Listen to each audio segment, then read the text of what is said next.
Jadi di dalam handphone tersebut ditemukan satu grup WhatsApp dengan nama grup Duren 3. Duren 3. Ya, di dalamnya ada beberapa kontak tersimpan di dalam grup tersebut. Di antaranya ada kontak WhatsApp dengan nama Irjen Verdi Sambo, kemudian ada kontak WhatsApp dengan nama Putri Chandrawati dan seterusnya. Oh, berarti di dalam grup itu ada terdakwa ini, 5 orang ini ada ya? Ya. Ada nggak percakapan yang terjadi dalam grup Percakapannya di sini sudah tidak ada, Pak. Terdeteksi nggak kapan pembuatan grup itu? Grup ini dibuat pada tanggal 11 bulan 7 2022 oleh akun WhatsApp. Itu penghapusan apa pembuatan? Pembuatan 11 Juli. 11 Juli 2022. Berarti setelah kejadian. Kemudian ada grup lain juga, Pak. Bukan Juli hanya apa Juni? Juli. Juli. Siapa adminnya? Di sini dibuat oleh akun WhatsApp dengan nama Ricky Wibowo. Oh, Ricky Rizal Wibowo. Ada penghapusan nggak percakapan dalam situ? Biasa kan ada timer dipasang tuh dalam waktu 20 menit. Kalau di sini hanya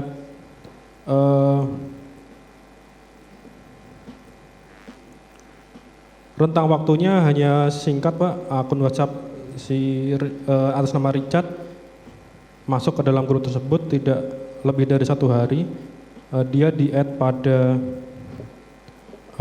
jam 5 pagi tanggal 11, kemudian di-remove dari grup tersebut pada jam 8 tanggal 11. Jadi nggak sampai 1 hari akun WhatsApp Richard dimasukkan, kemudian di hari yang sama tanggal 8 pagi akun WhatsApp Richard di-remove dari grup tersebut. Oh, nama grupnya ABS lain? Nama grupnya Duren 3. Oh, bukan ABS lagi ya? Kalau ADS. ABS, anak buah Sambo? ADS. Bukan ya? Bukan, Pak. Yang grup yang tadi itu ada percakapan yang terdeteksi nggak? Di dalam grup Yang Duren tadi. 3 tidak ada. Tidak ada ya? Tidak Sudah ada. terhapus semua? Ya. Kalau ada yang lain, ada grup namanya ADC Karas. Di sini ada grup lain. Nah, di dalam grup tadi yang Duren 3 setelah Duren itu 3. tadi, itu berapa orang anggota grupnya? 7?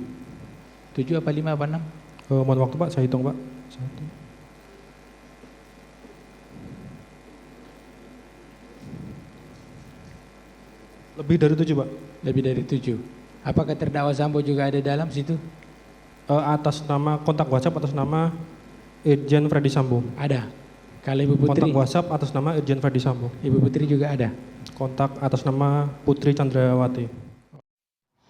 Ya, jadi buat Anda yang baru bergabung menyaksikan Apa Kabar Indonesia Pagi, saya coba mengulas sedikit lah apa yang disampaikan Prof. Hipnu tadi sebelum jeda iklan, pemirsa. Jadi Prof. Hipnu tadi mengatakan hal menarik. Kenapa kemudian 2 saksi ahli forensik dihadirkan dan yang digali adalah soal luka tembak, karena dari luka tembak inilah kemudian bisa diketahui siapa pelakunya, jenis senjata apa yang digunakan. Kalau gitu, saya mau langsung ke Dr. Ade. Dr. Ade ini kan yang melakukan otopsi kedua ya terhadap almarhum Brigadir Yosua. Ketika itu apakah bisa diketahui jenis senjatanya, jenis pelurunya dulu lah setidaknya, dan jarak tembaknya bisa diketahui tidak? Sudah, tentunya sudah tidak bisa kita ketahui ya, karena bentuk lukanya sendiri juga sudah mengalami perubahan, sudah mengalami pembusukan, sudah dilakukan tindakan pengawetan jenazah dan juga sudah direkonstruksi. Jadi sudah tidak mungkin lagi diketahui apakah itu berapa diameter anak peluru yang masuk. Berarti di otopsi yang pertama yang kemudian harusnya bisa diketahui? Betul. Saya yakin di laporan yang dibuat oleh Dr. Farah selaku pemeriksa pertama itu pasti lengkap dan memasukkan itu ya, berapa sebetulnya diameter lubangnya dan kemudian berapa kelim lecet yang ada di sana. Sehingga kalau secara forensik itu ya, diameter lubang disertai dengan panjang kelim lecet terpendek itu akan menunjukkan berapa diameter anak peluru yang masuk. Nah, sebetulnya juga menjadi menarik ketika kita ingin mengetahui sebetulnya dari mana nih anak peluru ini masuk ke dalam tubuhnya. Karena ketika bila lebar kelim lecet yang berada di sekelilingnya itu sama di keempat penjuru, misalnya sama-sama 1 mili, maka sebetulnya anak peluru itu masuk secara tegak lurus. Tapi ketika ada Datar yang begitu ya, Dok, ya, tegak begitu lurus, 90 derajat ya. Nah, ketika saya nggak bilang datar karena bisa aja tegak lurus itu kan dari atas ke bawah, Oh, oke, iya. ya, atau ke sana yang jelas itu tegak lurus. Nah, bila salah satu klim lecetnya ini lebih panjang, maka sebetulnya arah masuknya anak peluru adalah tangan sudut dari klim terpanjang itu dengan yang terpendek. Jadi kemudian bila kita lihat kemarin ada saksi dari Inavis yang menyampaikan sketch dari TKP-nya, itu sebetulnya bisa memberikan keyakinan kepada hakim, petunjuk bahwa oh sebetulnya ketika ini masuknya dari arah sini anak pelurunya, maka seharusnya itu siapa yang berada di situ, kan begitu. Jadi dari posisinya Dari itu ya. posisinya itu. Bisa Kan diketahui. sudah kelihatan sekali kemarin itu jelas sekali dari teman yang melakukan pemeriksaan di TKP bagaimana tuh anak-anak peluru dari titik mana ke arah titik mana ke arah titik mana dengan teknologi laser dan tali kemarin ya saya lihat sangat baik sekali dan itu sebetulnya akan menjadi berkesesuaian dengan hasil pemeriksaan otopsi pada jenazah. Kalau dari analisisnya dokter Ade gitu, yang soal tegak lurus tadi, Dok. Ya. Dari 5 itu seluruhnya tegak lurus, kecuali yang ini ya. Kalau ini kan kita lihat. Enggak, kalau dari pemeriksaan saya tidak bisa. Saya sudah tidak bisa memeriksa itu. Oke, karena tadi kondisi jenazah Iya. yang Oh, iya. berbeda dari awalnya Iya, ya. dan sudah Oke. mengalami perubahan. Oke, saya mau ke Prof. Hipnu kalau gitu. Tadi kan kalau Dokter Ade menyampaikan bahwa yang menjadi kesulitan atau menjadi hambatan ini kan karena otopsi ini dilakukan yang kedua kalinya, berbeda ketika dilakukan otopsi pertama. Sementara kita tahu juga nih Prof, bahwa kemarin di persidangan kan disampaikan itu oleh para saksi, ada salah satu saksi yang mengatakan bahwa TKP-nya ini sudah rusak, bahkan ditemukan DNA tapi itu tidak identik identitasnya. Nah, apakah kemudian ini akan menjadi kesulitan dari majelis hakim dan juga pihak-pihak lainnya untuk mengungkap siapa yang menembak dan lain sebagainya, Prof? Atau ada celah lain? Ya, saya kira tidak ada kesulitan, Pak. Karena kalau kita lihat kasus ini kan lokusnya jelas, temposnya jelas, pelakunya jelas kan hanya 5 orang itu kan gitu kan. Oleh karena itu sekarang yang jadi masalah adalah senjata. Tadi memang Dr. Ade mengatakan betul bahwa otopsi itu adalah akan bernilai, bukan semua tidak bernilai, akan bernilai apabila ketika suatu perbuatan itu terjadi. Autopsi melihat sendiri kan terminologi seperti itu. Jadi ketika suatu peristiwa itu terjadi itu akan memberikan nilai yang sempurna. Tapi ini kan sudah tidak, sudah busukan, apalagi tentang luka. Tubuh itu semakin lama semakin menyusut dan sebagainya. Kecuali sidik jarinya ada, itu tidak akan pernah rusak dan tidak pernah rusak tapi menjadikan akan bukti yang konkret terhadap DNA. Kemarin yang menjadi masalah gini Mbak, sekarang senjata. Senjata itu siapa? Kan senjatanya milik Polri. Milik Polri itu kan, Polri itu suatu organisasi. Berarti datanya jelas. Pemilik senjatanya siapa? Kalibernya berapa? Punya izin atau tidak? Yang jadi masalah kemarin, kalau Mbak kita lihat, Mas Bayu, ada 2 personel yang di situ sebagai terdakwa tidak punya izin. Nah ini juga bagian dari saya kira sebagai bentuk evaluasi terhadap penggunaan senjata. Karena senjata itu jelas mematikan dan senjata itu senjata resmi. Sehingga tadi Dr. Bayu mengatakan agak sulit. Ya memang betul karena waktu sudah berlalu kan itu waktu pembusukan. Tapi bukan tidak bisa, akan bisa karena ini senjata ini adalah senjata resmi, bukan senjata rakitan. Sehingga semuanya pun bisa terlihat jelas bahwa senjatanya adalah milik Polri, pelakunya ada Polri dan dikeluarkan oleh Polri. Tergantung sekarang cara menembaknya tadi apakah tegak lurus atau tidak. Itu yang perdebatannya kan kemarin seperti itu. Karena menyatakan Sambo tidak menembak, tapi saksi menyatakan menembak. Ya.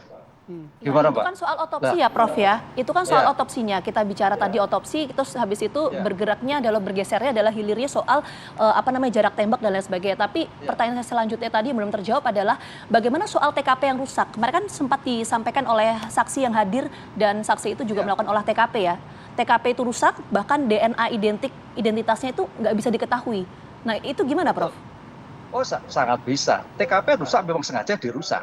Tadi itu kan. Makanya kemarin kan para terdakwa sebagai obstruction of justice. Jadi rusaknya kan dirusak.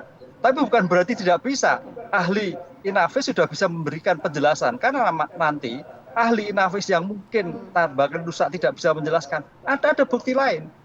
Ada keterangan lain. Gitu Mbak. Ini suatu kronologi dari bukti-bukti yang saksi disampaikan. Dari ahli yang disampaikan. Inavis yang disampaikan. Akan memberikan suatu bentuk bahwa bukti akan terlihat. Jadi tidak ada yang tidak bisa dibuktikan. Tidak ada, kecuali hangus semua. Sekarang tinggal nanti makanya Inavis memberikan gambaran itu cross check atau tidak. Karena apa? Apapun sebagai ahli, itu adalah keterangannya bebas, hanya membantu hakim di dalam menjatuhkan putusan bahwa peristiwa ini terjadi, pelakunya X, caranya X, tempatnya X dan sebagainya, sehingga terbukti adanya suatu pembunuhan berencana.